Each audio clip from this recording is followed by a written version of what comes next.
will end with easy messages that can help you to be able to command your world with such precision you can put a date on it. And Shauna Trejo-Elledge is with me, and we're continuing this series about interviewing Shauna about the experiences that she has also had in this regard. And I have so many people that have had these experiences, and I'm just sharing these amazing situations with you to help you know that you definitely can do the same thing.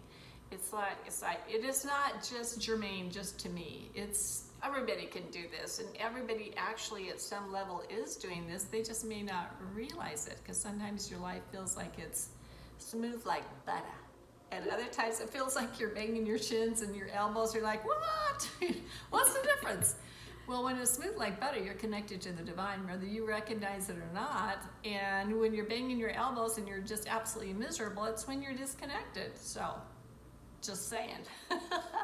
So, Shauna, we're gonna talk about your finding that perfect job. You graduated from your dental hygiene school, and you are now looking for employment. And what was your experience in that? Well, it was definitely interesting. So I ended up getting an interview pretty quick after graduation. Went in, had the interview, loved the office manager. Got a weird vibe during the interview with the doctor. We looked around the office and everything, showed me around, and it looked like a good office, definitely busy. So I was kind of I wasn't sure what I wanted because I've never done this before. So it was new territory. Yes, right? Yeah. So I didn't know what to look for, what not to look for. So I kind of just let it be, and went with your gut feelings. Yes. Yes and no. So they ended up calling me back a couple days later and offered me the job, and I ended up accepting the job even though there were so many red flags. Now, what were some of those red flags? Okay, she said red flags. Oh, red flags. goodness. Okay, listen to your feelings and trust in your gut. If you feel like there's some red flags going on, those are like those caution cones they set up around situations when you're maneuvering and driving. If you feel like you see caution cones or red flags, listen and turn into a different direction. Okay, so what were some of those red flags? Yes. So one main red flag was, so when it comes to dental hygiene, like we have a specific job that we have to do, clean teeth. When he told me how some of the cleanings were he is going, the doctor. Yeah, he was actually having assistants do what I should be doing. So they were taking my patients that I was supposed to be taking care of and giving them to someone else who did not go to school for that to do. And then I would have to see them back for a different cleaning. So if something goes wrong with that other person, that's my license. So I didn't feel very comfortable with that, but I kind of just pushed that aside.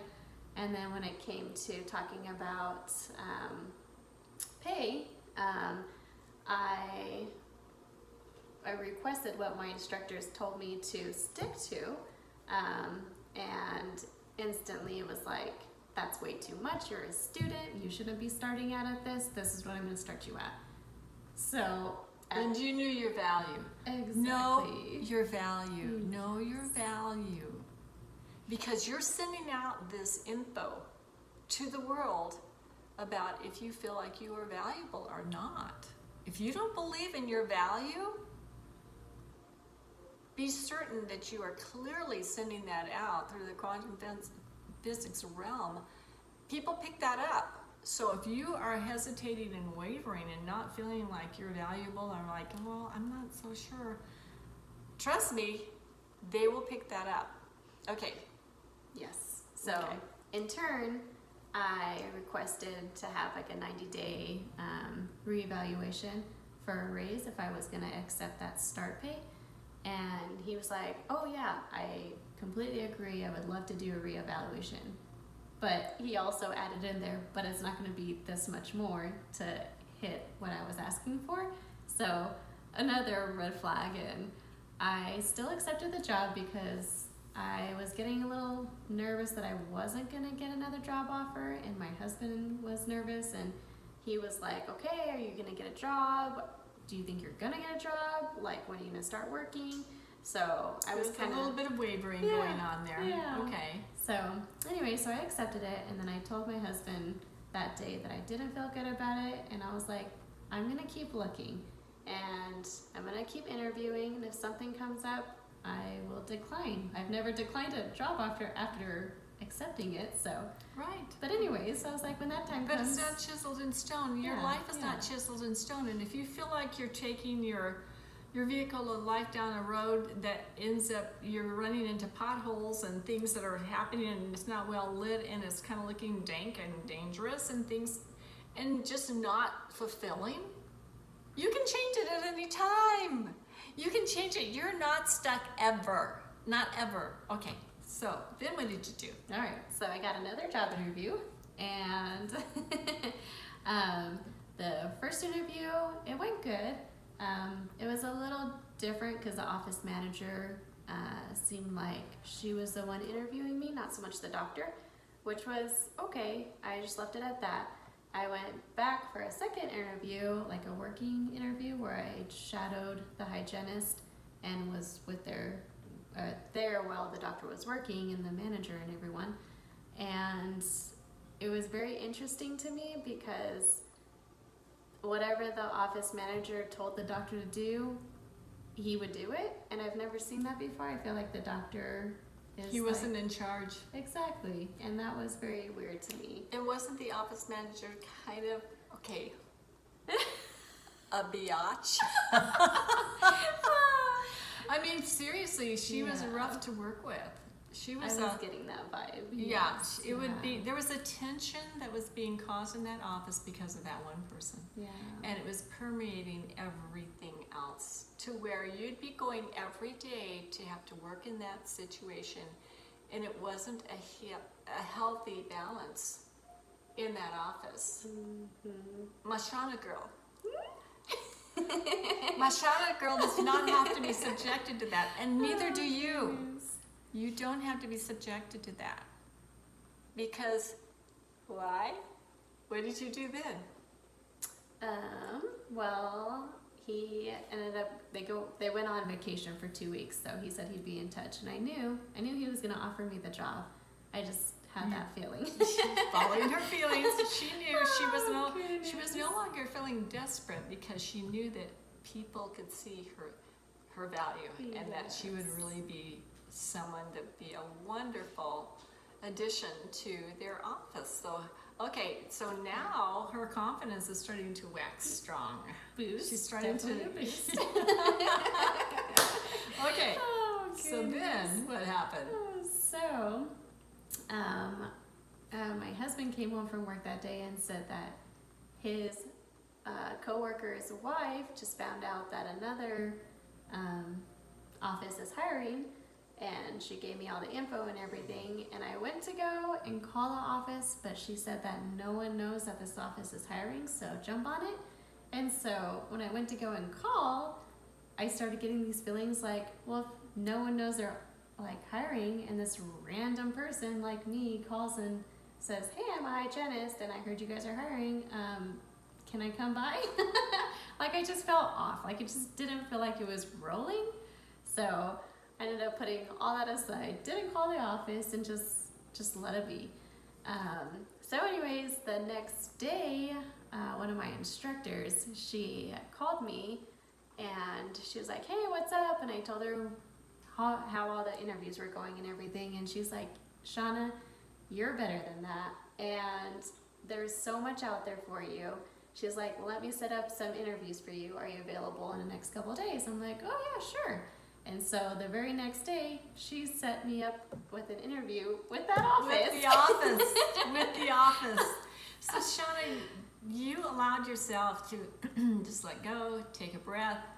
You knew what you were worth. You understood that you were valuable and able to be appreciated by other people, that they can see your value and that they would hire you. So you just relaxed for a little bit, took a breath, and sent out that you'd really like to work with that office. But you didn't even make a phone call. The phone call came to you. Yes. And how did that interview go? Oh my goodness. So just walking through their doors into their office, it felt so good. I hadn't felt that feeling in any other office. So instantly I felt welcomed, I felt good, I felt happy. I hadn't even talked to anybody yet. And anyways, the front desk lady brought me back. I went in and I was shadowing the hygienist, and then the doctor popped out. And I was a little skeptical about working with a female doctor just because I know how I am as a person, and I don't know, hormones, I can get a little too much sometimes. You're sensitive. But this Which is lady- good. Which is good because those feelings are really helping you with a lot of other things. So don't be disappointed that you're female and that you're working with a female doctor. So then what happened? Yeah, What was the bottom liner? the doctor came out and ended up pulling me into her office to go have that little interview, and I didn't have to say anything about what I was like hoping for pay. She just put it on the table, and everything I was asking for was on the table. And she was so wonderful. Like, just that feeling being around her, I loved it. I was like, this is home. Wow. And Yeah, it felt like home, because if you're spending all that quality time someplace, better darn well feel like home. yes. You know, because really, truly, and look forward to going to work every day. How was the office manager? Oh my goodness, amazing. So sweet. Love Yeah, her. and how about the other coworkers? Oh my goodness, so sweet. Love them. Yeah. So, in other words, don't settle. You deserve the best. You really deserve the best. Do not settle. And it's okay if you have to go through several interviews, because as I share all the time, your feelings are your perfect guide, and your feelings will help you to be able to peruse through everything till you find that sweet spot. Yes. Yeah. And they hired you, they're working with you, and even though you don't have your license yet. Correct. They hired me as an assistant, Mm-hmm. and so they're teaching me how their office works, and I've been working there for the last few weeks, and it's been so wonderful. I love it. Yeah. I love it. So happy for you. Well, if you find this helpful and uplifting for you, do share it with others. Oh my goodness. You truly do not settle for a lackluster life. Have a joy-filled life. That joy itself lets you know you're connected. That joy lets you know you're connected. And not only that, that joy helps you connect with other people that are equally as fabulous as you are. So, I mean, there's a lot of importance about chaos and drama, because then when you recognize, oh, I'm not feeling so swell with that, then you start saying, I would prefer this instead, and you start creating what you'd really love to create.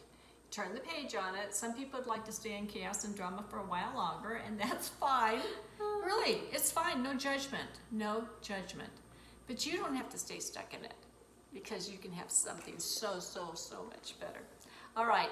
Share this with others if this is uplifting for you, and consider subscribing below, and give me a call if you'd like to learn about any of these things.